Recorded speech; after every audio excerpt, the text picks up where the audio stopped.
Nous devons avoir du respect. Alors, le minimum du respect pour les compatriotes congolais, pour le peuple congolais. Mbemba, Jean-Pierre Mbemba, alors, a été aux côtés de Joseph Kabila pendant très longtemps et d'ailleurs, il était le vice-président. En étant le vice-président, il n'a pas pu révéler cette question. Je me pose la question à ce jour, même si c'est une hypothèse, parce que nous savons qu'une hypothèse peut être à la fois confirmée ou infirmée. Alors, prenons au sens que cela est confirmé. Quel est l'impact? Quel est l'avantage que le peuple congolais va tirer aujourd'hui de cette problématique? C'est là qu'il faut beaucoup plus réfléchir parce que nous avons beaucoup plus de questions, nous avons beaucoup plus de problèmes qui sont très importants à aborder, notamment une stratégie comment récupérer Bunagana, Rutshuru, Goma, Bukavu. Ce sont des questions importantes que les Congolais doivent se poser pour bien sûr trouver une voie de sortie. Mais Mbemba vient encore manifester son incompétence aiguë. Ça, il n'y a que les incompétents qui peuvent relever cette question. C'est là, il faut dire qu'une personne, alors Joseph Kabila, roule toute la nation, roule tous les acteurs politiques, y compris Mbemba qui a été à ses côtés pendant plusieurs années comme vice-président de la République. Et aujourd'hui, il revient pour cette question des nationalités.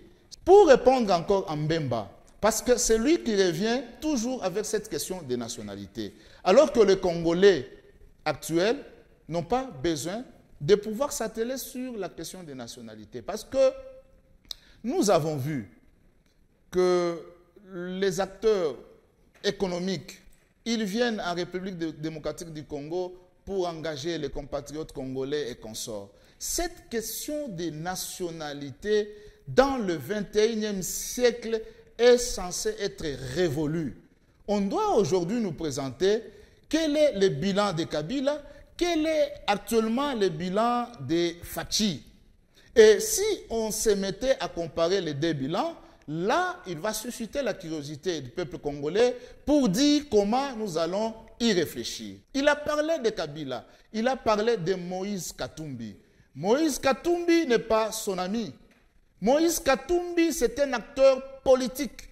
Il est une personnalité à plusieurs casquettes. Et dans tout ce qu'il fait, il réussit. Katumbi, tant que gouverneur, vous avez l'historique. Katumbi, tant qu'un homme footballistique, vous avez plus de mérite. Et les Congolais, j'étais une fois, je vais vous scandaliser, à l'extérieur, j'ai été identifié passant par l'équipe de Mazembe. C'est supposé que cet homme-là a été positif. Mais Mbemba, quand il parle, je vais chuter parce que c'est une question qui énerve et tous les Congolais s'énervent en voyant Mbemba entrer de présenter une bassesse. Des passages à son ministère de Défense aujourd'hui, il y a des naufrages partout. Il y a des voitures qui roulent ça et là sans plaque d'immatriculation. Il n'y a aucune organisation dans son ministère à part les détournements.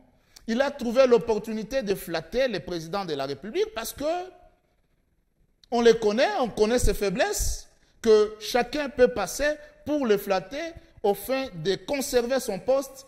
Il doit se faire un sapeur-pompier.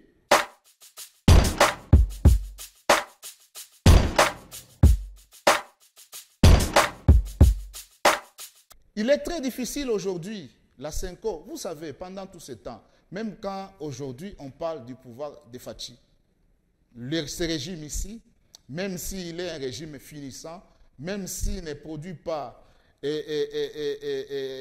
gain de cause pour les peuples congolais, mais nous savons que la même Senko accusée aujourd'hui a été à l'œuvre pour bousculer Kabila, pour maintenir aujourd'hui Fachi. Et la Senko a été toujours militaire du côté du peuple.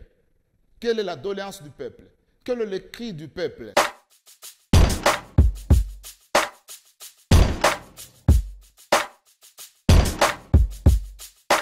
Merci beaucoup. Je pense que ce n'est pas la première initiative. Ça a commencé par Union Sacrée.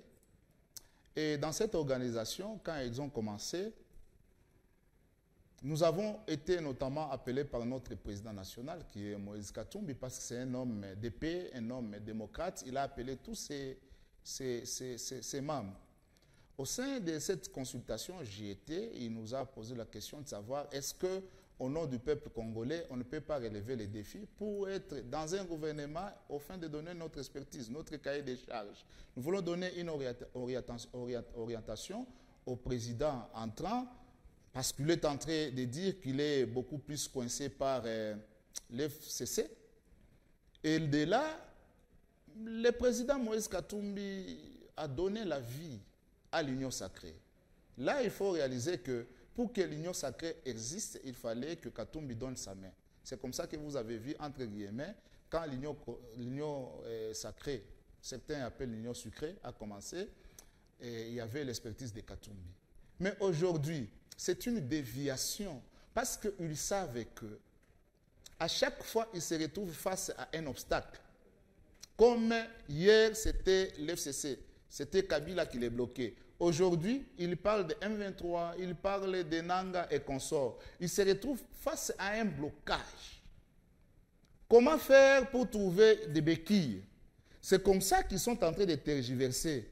Et ils savent que, comme Katumbi avait présenté un cahier de charges qui n'a pas été suivi, il est très difficile à ce jour de convaincre cet homme de bonne volonté, cet homme dynamique qui travaille avec la vision du peuple congolais, d'entrer encore dans cette mauvaise organisation.